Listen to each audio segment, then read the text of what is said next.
Erik and Lyle Menendez are one step closer to freedom.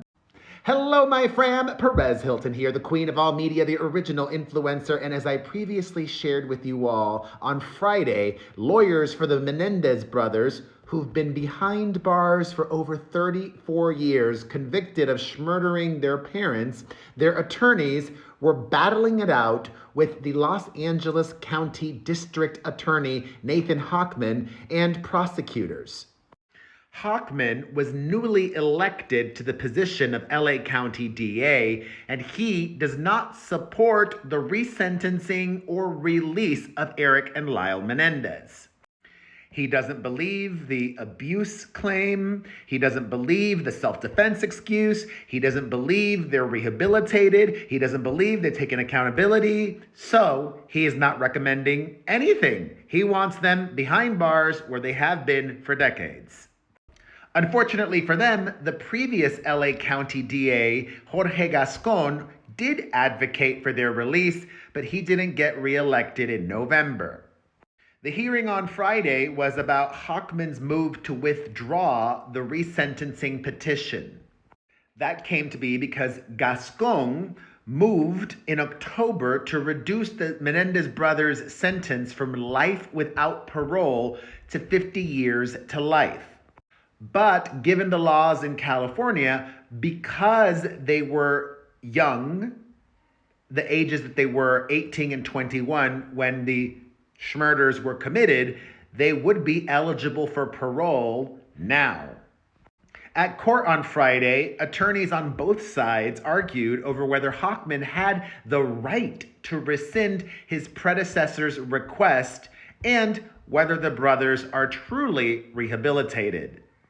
Habib Balian, speaking for the DA's office, argued that Erik and Lyle have never admitted that their self-defense claim was fabricated or taken responsibility for repeatedly lying about the murders and recruiting their friends to lie on their behalf in court. They're the same people they were back then, Balian said. 30 years ago, they were telling the same lies they are today. And Judge Jessic held that the DA's office had not done enough to show that the prior administration's petition should be withdrawn. The judge said he was seeking to avoid a situation in which petitions could be offered and withdrawn merely based on a change in administration. Quote, "There's no new information," the judge said. "None of this is really new. They've stuck with their story. It goes to whether they've been rehabilitated." A California appeals court precedent requires that a DA offers a legitimate reason to withdraw a resentencing petition. The judge found that the court precedent did not provide enough clarity to determine what qualifies as legitimate. The Menendez brothers' lawyer, Mark Garagos, blasted the DA's office for offering a lengthy presentation on the original crime, which even included a display of a photo of Jose Menendez's dead body. Garagos called Balian's presentation a dog and pony show and likened it to Senator Cory Booker's recent filibuster. The decision by the judge means that a hearing will now go forward this coming Thursday and Friday, a resentencing hearing at which time the DA and prosecutors will argue over whether the brothers are sufficiently rehabilitated to warrant a reduced sentence. But ultimately, it's up to Judge Jessic. He will decide. Hochman, the new DA, sat in the front row for much of the hearing, letting everybody know the importance of this to his administration.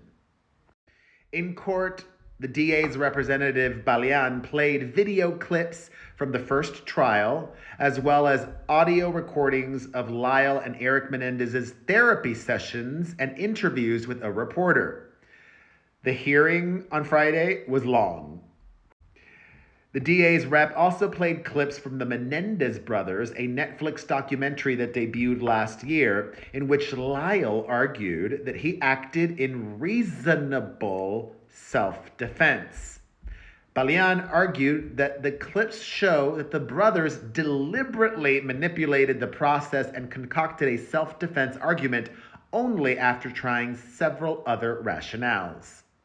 And it's unclear which direction the judge is leaning towards, to release them or not. Judge Jessic was startled by Lyle Menendez's phone interview with a reporter in which he talked about pursuing the best angle at trial.